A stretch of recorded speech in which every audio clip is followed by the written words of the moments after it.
तो चलिए दोस्तों, let us talk about the binomial coefficient in binomial theorem. We have done with the part number 1। तो अब part number 2 में हम थोड़े अलग टाइप के क्वेश्चंस करेंगे। हमने फर्स्ट पार्ट या फर्स्ट वीडियो के अंदर में हमने क्या करा था, दो बाइनोमियल कोएफिशिएंट्स का अगर मल्टीप्लिकेशन होने के बाद सीरीज में एडिशन हो रहा है, यानी sum of the binomial coefficients taken two at a time, तो हमने उसके ऊपर काम कर चुके हैं ऑलरेडी। करेक्ट है दोस्तों। तो अब हम बात करने जा रहे हैं अलग टाइप के फॉर्मेट के क्वेश्चंस पर, जैसे कि let me write a question. The question is एक सिंपल सा क्वेश्चन। हमने s की वैल्यू निकालनी है and s is given by 1 into N C one plus 2 into N C two plus 3 into nc3 and it goes on up till n times of ncn। मतलब क्या इस बात का मतलब, बाइनोमियल कोएफिशिएंट का हम प्रोडक्ट करा हमने सिंपल नंबर के साथ में, ठीक है ना। और ये नंबर्स एक एपी बना रहे हैं, आपको नजर आ रही है बात ये, ठीक है। अब इस टाइप के क्वेश्चंस को कैसे अप्रोच किया जाए, तो आइए दोस्तों, इस टाइप के क्वेश्चंस को करने के लिए अलग अलग मेथड्स हम लोग अपना लेते हैं। तो let us try the method number 1। सबसे पहले मेथड नंबर 1 से हम इस टाइप के क्वेश्चंस को कैसे अप्रोच करते हैं, let us talk about it. तो मेथड नंबर 1 में हम एक काम करते हैं, ये जो s लिखा है let it remain as such, और s को हम लोग ऐसा लिख देते हैं कि 1 into N C one plus 2 into 1 into, या इनफैक्ट हम ना इसमें 0 इंटू एन सी जीरो से शुरू कर ले, कोई फर्क तो नहीं पड़ेगा, plus 1 into N C one plus 2 into N C two and it goes on up till n minus का 1 into C base n minus one plus n times of C base n। यहां तक तो लिख लिया। फिर अब इस s के अंदर में सीरीज को उल्टा करके आप ऐड कर दें। उल्टा करके ऐड कर दें यानी ये जो आखिरी टर्म है वो पहले लिख लें आप, यानी n times of C N, n minus one times of C N minus one, फिर चलता जाएगा आखिरी में ये इस तरीके से। और यहां पर शुरू से सेकेंड टर्म, यानी शुरू से second term will be one time of N C one plus 0 into C zero. यहां तक लिख लिए बात ये, ठीक है। अगर आपने ये लिखा तो ध्यान से देखो, मेरी बात ध्यान से सुनिएगा बाबा। इस मेथड को हम लोग बोलते हैं F K G method, Friedrich Karl Gauss method. ये वही फ्रेडरिक कार्ल गॉस है जिन्होंने हमें सीक्वेंस एंड प्रोग्रेशन में काम करने का तरीका सिखाया था, एपी का सम दिया था और बहुत सारी डेवलपमेंट्स इसके अंदर में दी थी। सीरीज को उल्टा करके ऐड कर दो, एस के अंदर में एस ऐड करोगे तो क्या बनेगा, 2s इज इक्वल्स टू, इन दोनों की पेयरिंग देखो अब आप, इन दोनों की पेयरिंग देखो अब आप, फिर इसी तरह इन दोनों की पेयरिंग देखो और इन दोनों की पेयरिंग देखो। क्या देखना है इस पेयरिंग के अंदर में, हम जानते हैं एन सी आर जो है N C N minus R के बराबर होता है, ठीक है।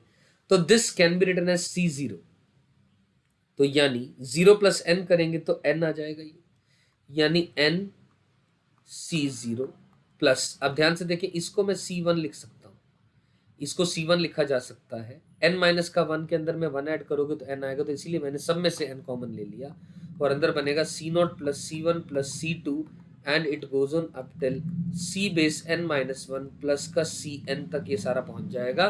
ध्यान से देखो यहाँ भी n प्लस जीरो का एडिशन तो n ही रहेगा। अब हम एक चीज जानते हैं, इतने पोर्शन की वैल्यू C0 से लेकर के Cn तक की एडिशन क्या होता है, 2 की पावर n होता है, यानी 2 टाइम्स s की वैल्यू n इंटू टू की पावर n होती है, यानी s की वैल्यू n इंटू टू की पावर n माइनस वन होता है। ये आपके पास इस सवाल का आंसर आ चुका है via method number 1 which is also called as the FKG method. हमने उल्टा करके सीरीज में सारी टर्म्स को ऐड कर दिया। This is what the crux of this method is. तो आइए एक और मेथड करते हैं, let us talk about the method number 2 to do this question. अब मेथड नंबर 2 जो है इसको मैं बोलूंगा जनरल टर्म मेथड। कौन सा मेथड? General term method. अब जनरल टर्म मेथड क्या है, आइए दोस्तों इसके बारे में भी let us talk about it. तो जनरल टर्म मेथड में हम क्या कर रहे हैं, आखिरी term it is nothing but R into N C R. ध्यान से देखो ये क्या है, आखिरी टर्म है ये, एन की जगह बस आर कर दिया तो R times of N C R आ गया। जब R times of N C R आ चुका, अब हमें एक चीज पता है, यानी एस क्या है, summation of T R, R varying from 1 से लेकर के एन, यानी T1 plus T2 and it goes on up till T base n। अब आपके मन में आ रहा होगा सर आर तो 0 से शुरुआत होता है। अरे भाई वो बाइनोमियल की बात कर रहे होते हैं, यहाँ तो सिंपल हम सीरीज की बात कर रहे हैं। जीरोथ टर्म नाम की चीज थोड़ी ना कोई होती है। General term of the binomial में Tr+1 होता है, इसीलिए आर 0 से शुरुआत होता है, राइट। तो यहाँ तक बात समझ में आ गई, ठीक है। अब इसका मतलब बेसिकली ये लिखा हुआ है summation of R into N C R, R की वैल्यू कहाँ से कहाँ तक, 1 से लेकर के n तक की बात हो रही है। अब ध्यान से देखें एक चीज दोस्तों, आर की वैल्यू 1 से लेकर के n तक की बात हो रही है, बट आर तो वेरी कर रहे हैं यहाँ पर। अब एक प्रॉपर्टी पता है अपने को, क्या, N C R can be written as n upon R into n minus one C R minus one. क्या हम लिख सकते हैं ऐसा? इसमें तो कोई भी कंफ्यूजन नहीं है, करेक्ट है दोस्तों। N C R is to N upon R N minus one C R minus one. ऐसा लिखने से क्या मिलेगा अपने को, ध्यान से देखें, एस क्या बनेगा, एस की वैल्यू क्या आएगी दोस्तों, S will be equal to summation of, summation किस चीज का, अब आर एज इट इज आ गया, ये रहा, into N upon R into N minus one C base R minus one, और आर की वैल्यू 1 से लेकर के आर की वैल्यू n तक, आर से आर कैंसिल हो जाएगा, यानी n times of summation n minus one C base R minus one, are की वैल्यू 1 से लेकर के n तक की बात हो रही है। यानी दोस्तों ध्यान से देखो, n टाइम्स ऑफ r की वैल्यू 1 पुट करोगे तो n minus one C 0 plus n minus one C 1 and it goes on up till n minus one C base n minus का 1। यहाँ तक समझ में आती है बात। अब ये क्या बन गया, ये पूरी की पूरी एक्सपेंशन ही तो है, क्या है ये, n इंटू टू की पावर n माइनस वन है, खत्म बात। अरे भाई एन सी 0 से एन सी एन तक का एडिशन 2 की पावर n होता है, यहाँ n n माइनस वन है तो इसका एडिशन 2 की पावर n माइनस वन हो जाएगा। सारी सीरीज की सारी टर्म्स आ रही हैं यहाँ पर 0 से लेकर के n की आखिरी वैल्यू तक, तो यही आंसर होगा। I am sure this method, method number 2 via general term is also crystal clear to all of you. अब let us talk about one more method. एक और मेथड के बारे में बात करते हैं इस क्वेश्चन को और अच्छे से बेहतर तरीके से समझने के लिए दोस्तों। Method number 3, method number 3। अब जो मेथड नंबर 3 है वो बेसिकली क्या है, कॉम्बिनेटोरियल प्रूफ है। क्या है वो, कॉम्बिनेटोरियल प्रूफ। अब what does it mean, combinatorial proof मतलब हम लोग जो है परम्यूटेशन एंड कॉम्बिनेशन का यहाँ पर इस्तेमाल करेंगे। कैसे इस्तेमाल करेंगे, ध्यान से सुने। ये क्या लिखा है हमारे पास, क्या लिखा है, 1 एस किसकी वैल्यू, एस की value 1 into C 1, 2 into C 2, 3 into C 3 and it goes on up till n times of C N. ये पूछा गया अपने से, तो इसको मैं अलग तरीके से ऐसा लिख दूं, कोई फर्क पड़ेगा? ध्यान से देखें, 1c1 into N C one plus 2c1 into N C two plus 3c1 into N C three and it goes on up till N C one into N C N. ऐसा लिख दिया, इसमें तो कोई फर्क नहीं पड़ा। अब ध्यान से देखिए, इसको आप क्या कंसिडर करें, आप इसे माने कंसिडर इट एज, क्या कंसिडर करना है, n persons, ठीक है ना, and a committee of some of or all is to be chosen and then elect a captain. आप ऐसे समझे इसको, आपने n में से एक बंदा चूज किया यहां पर, और यहां एक में से एक चूज किया, यहां आपने n में से दो चूज किए, दो में से एक किया। तो मैं वही कह रहा हूं, consider it as an persons and a committee of some or all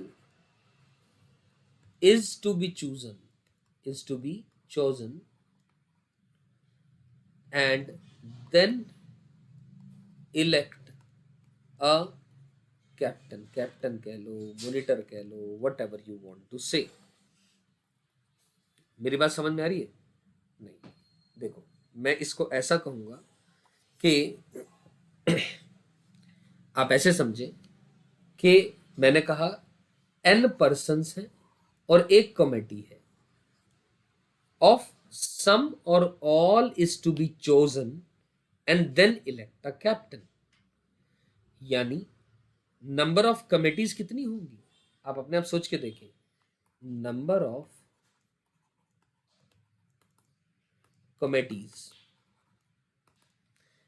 committees कितनी होंगी? आप अपने आप सोच करके देखें दोस्तों। नंबर ऑफ कमिटीज यहां पर क्या होंगी?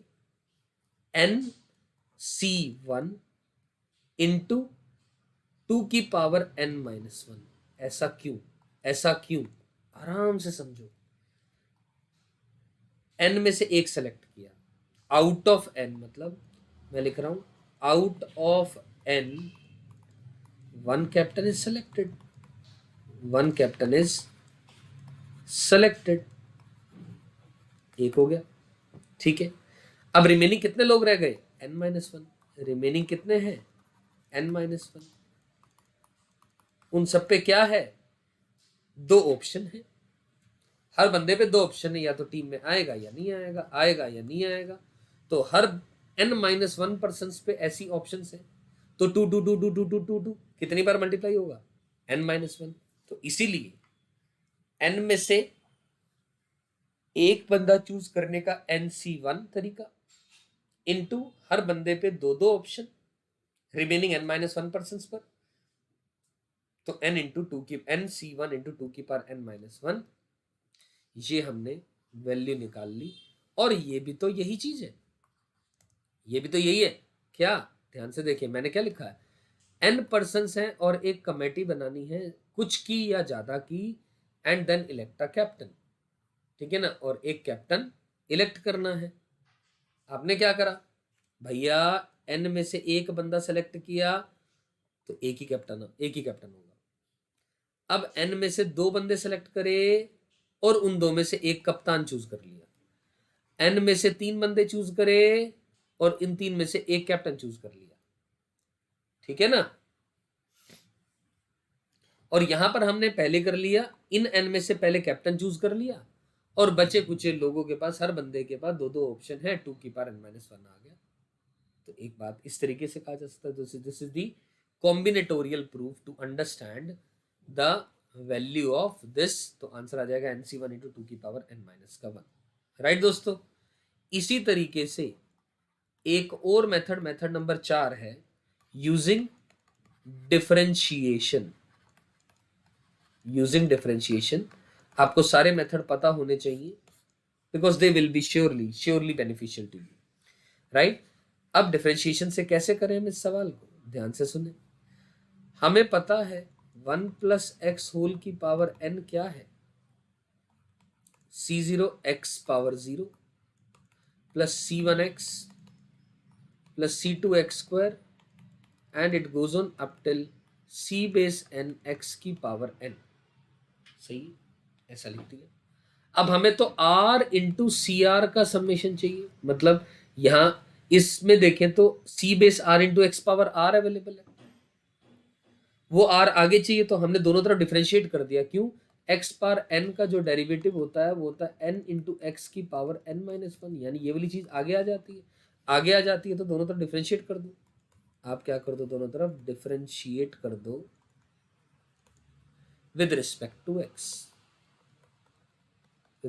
x on both the sides। तो ये क्या बन जाएगा? n into 1 plus X whole की power n-1 will be equal to, ये क्या आ जाएगा? ये तो 0, ये कांस्टेंट है, कांस्टेंट का डेरिवेटिव तो 0 होता है। C1x का C1 plus 2C2x and it goes on up till n into C N into X power n minus का 1। सही। अब आप क्या कर दें दोस्तों, पुट कर दें x इक्वल टू 1 दोनों तरफ। जैसे आप x को 1 पुट करोगे तो आंसर आ जाएगा n इंटू 2 की power n minus 1 will be equal to c1 plus 2c2 and it goes on up till n times of c base n। ध्यान से देखें दोस्तों, ये आपका इस सवाल का आंसर आ चुका है दोबारा, c1 प्लस 2c2 यानी समेशन आर सी आर की वैल्यू फिर से n into 2 to the power n minus 1 आ चुकी है। यानी चारों में से आप जो मर्जी मेथड अपनाएं डिपेंडिंग ऑन योर कन्वीनियंस, लेकिन मैं आपको सजेस्ट करूंगा कि आप जो जनरल टर्म मेथड है वो एक काफ़ी अच्छा मेथड है, उससे आप कर सकते हैं। राइट। अच्छा, इसी बात पे मैं एक एड ऑन करना चाहूंगा यहाँ पर कि जैसे हमने ये भी क्वेश्चन किया था, इसका भी कॉम्बिनेटोरियल प्रूफ कर सकते हैं हम लोग। कौन सा क्वेश्चन की बात कर रहा हूँ मैं, ध्यान से सुनो एक मिनट के लिए। हमने ये बात करी थी कि C not into C one plus C one into C two and it goes on up till C base n minus 1 into C N. हमने इसकी वैल्यू निकाली थी, तो इसको भी हम कॉम्बिनेटोरियल के थ्रू कर सकते हैं, कॉम्बिनेटोरियल प्रूफ। राइट। अब वो कॉम्बिनेटोरियल प्रूफ क्या है, ध्यान से सुनो। वो क्या है, बेसिकली ये लिखा है कि भैया C not into C N minus 1 लिख सकता हूं मैं, plus C one into C N minus 2 लिख सकता हूं मैं, plus C N minus 1 into C zero लिख सकता हूं मैं, सी जीरो लिख सकता हूं। यहां तक समझ में आती है बात। अब ध्यान से देखें, यहां पर भी n है, यहां पर भी n है, हर जगह पर यहां पर क्या है, n है। राइट। ओके, यहां तक समझ में आई बात, ठीक है। अगर यहां तक बात क्लियर है तो हम इसको क्या कर सकते हैं, ध्यान से देखें। मैं ऐसा बोल दूं 2n स्टूडेंट्स हैं, 2n स्टूडेंट्स हैं जिसमें से n बॉयज हैं और n गर्ल्स हैं, n बॉयज हैं और n गर्ल्स हैं, और आपने क्या करना है, सिलेक्शन करना है, selection of n minus 1 students. Selection कितने का करना है, n माइनस 1 स्टूडेंट्स का करना है। तो बेसिकली यही तो कर रहे हो आप, n माइनस 1 का स्टूडेंट का, n बॉयज में से 0 सेलेक्ट कर रहे हो और लड़कियां n माइनस 1 कर रहे हो। एक लड़का सेलेक्ट किया तो n माइनस 1 लड़कियां, इसी तरह n माइनस 1 लड़के तो 0 लड़कियां।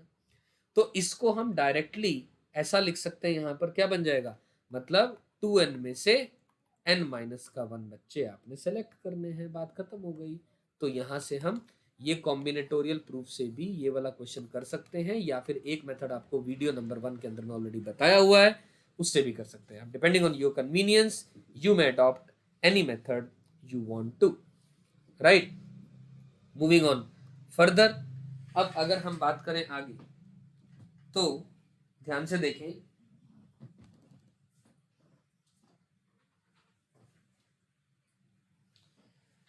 हम जैसे अभी अभी हमने ये वाला क्वेश्चन किया, ठीक इसी तरीके से मान लीजिए अब एक क्वेश्चन आ जाए, एस की वैल्यू बतानी है 1 into C zero 2c1 and it goes on up till n plus 1 times of C base n। तो क्या करेंगे इसमें, जनरल टर्म मेथड से बात करूं अगर मैं, तो सीधा सीधा पता लग रहा है, जो टी आर लिखा है r plus 1 times of C base R लिखा हुआ। अब s जो है समेशन टी आर अपन जानते हैं, यानी summation r into C base R plus summation C base R, और r की वैल्यू कहां से शुरुआत हो रही है, r की वैल्यू 0 से लेकर के 1 तक हो रही है ना, 0 से n तक जा रही है, क्योंकि r को n पुट करेंगे तो ये आ जाएगा, 0 पुट करेंगे तो ये आ जाएगा, और यहां भी r की वैल्यू 0 से लेकर के n तक जा रही है। अब हमें पता है ये वाला क्वेश्चन हम ऑलरेडी अभी अभी हमने किया, समेशन आर सी आर, जिसकी की वैल्यू अब r 0 है, अब n बाय आर करूंगा, आर कट जाएगा, n C R n -1 C R -1 आएगा, तो r की वैल्यू अंडरस्टूड है 1 से ही शुरू होगी, ठीक है ना। तो इसको लिख देंगे n इंटू टू की पावर n-1, और ये अपन जानते हैं ये वैल्यू क्या होती है 2 की पावर n। तो दोस्तों इन दोनों को आप ऐड कर दो, जैसे भी सिंप्लीफाई कर दो, और ये आपका इस सवाल का आंसर आ जाएगा। यहां तक बात समझ आई? आगे चलते हैं, एक और क्वेश्चन इसी बेस पे करें अगर हम, कि मान लो, अब मैं ऐसा लिख देता हूं कि s की वैल्यू निकालनी है 1 into C 0 plus 3 into C 1 plus 5 into C 2 and it goes on up till 2n plus 1 into C N. तो टी आर क्या आ जाएगा, यानी general term 2r plus 1 into C base R आएगा। अब s क्या होगा, समेशन टी आर होगा। r की वैल्यू कहाँ से 0 से लेकर के n तक जाएगी, यानी 2 times summation R C R plus summation C R. Understood है, r 0 से n यहाँ भी है और 0 से लेकर के n यहाँ तक की भी बात हो रही है। तो क्या करें दोस्तों, आराम से समझे बिल्कुल इसे। इसका आंसर फिर दोबारा हम जो फर्स्ट क्वेश्चन इसी वीडियो में किया वो है, यानी 2 into n into two to the power n-1 plus 2 to the power n, ये आ जाएगा, यानी n into two power n plus 2 power n आ गया, यानी 2 पावर n कॉमन लिया टाइम्स ऑफ n प्लस 1। दोस्तों इस सवाल का आंसर आपके पास आ चुका है। आई एम श्योर ये बात अपने को समझ में आई है, करेक्ट।